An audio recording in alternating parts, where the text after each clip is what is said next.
The forest was silent the morning he returned, so silent it felt like the earth itself was holding its breath.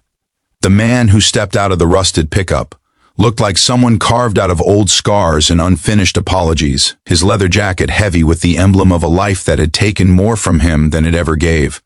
He hadn't planned on coming back here, not to the collapsing cabin his father died in, not to the ghosts he'd buried long before the man was actually gone. But the will was clear, and the attorney's voice still rang in his head. Everything he had is now yours, including the dog. And there, standing beside the cabin like a sentinel who never abandoned his post, was the aging mutt that hadn't seen him in 10 years.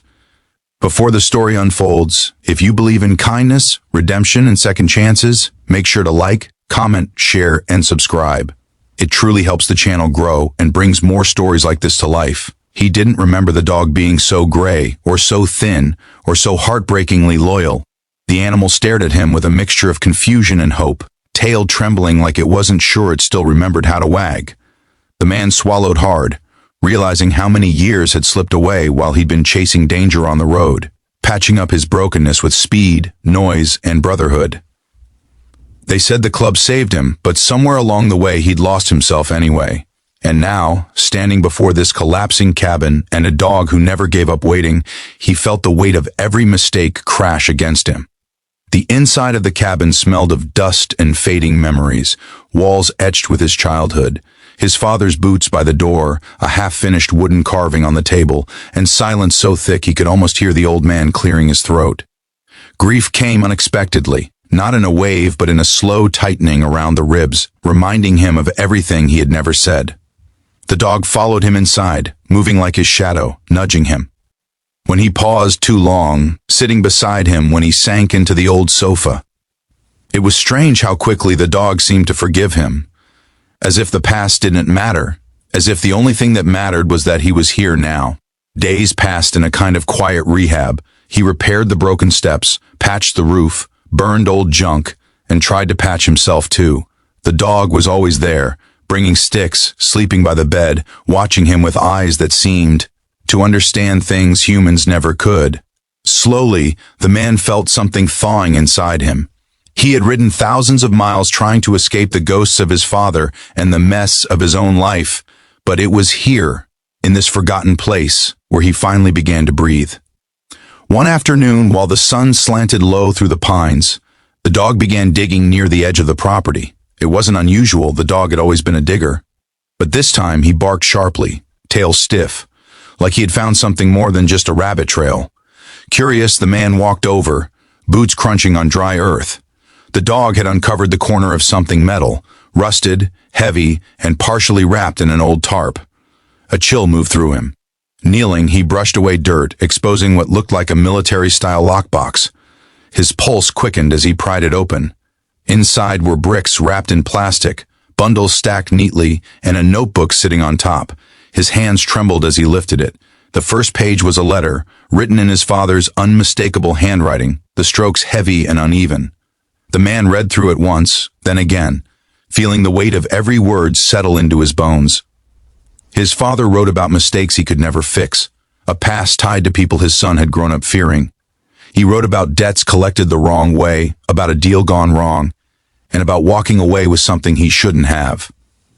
The lockbox contained nearly $3 million, money his father spent the rest of his life hiding from. Dangerous men, and trying to protect his only child from. His father's last request was simple: use it to build a life better than the one I gave you. And take care of the dog, he's been waiting for you to come home. The man sat back, stunned. $3 million, enough to disappear, enough to start over, enough to buy redemption, if such a thing could ever be bought. For hours he sat in the dirt beside that hole, the dog resting its head in his lap as if sensing the storm inside him. He thought about his father, about the years they lost, about how everything in this box represented both a burden and a blessing.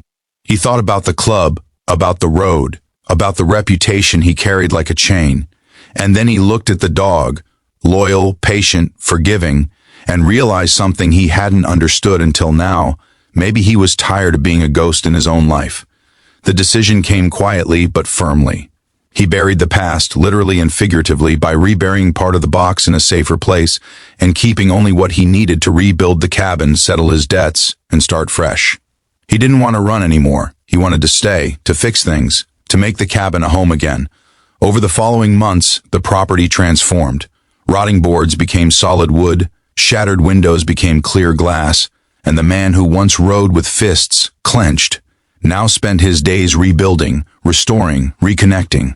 The dog stayed by his side through it all, trotting happily around the newly fenced yard, barking at birds, sleeping on the rebuilt porch like the king of the land. He learned to cook meals instead of opening cans, learned to wake up with the sunrise instead of the roar of engines, and learned, slowly, how to forgive himself. And somewhere between the quiet nights and the long days of work, the man realized he had stopped feeling broken.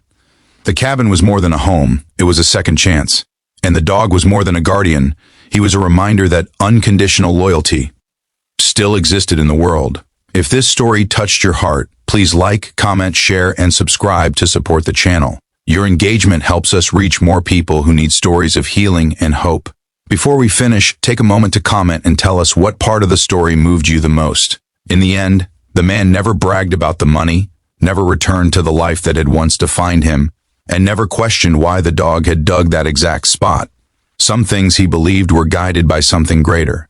He lived simply, quietly, and gratefully, waking each morning with a sense of peace he had never known on the open road.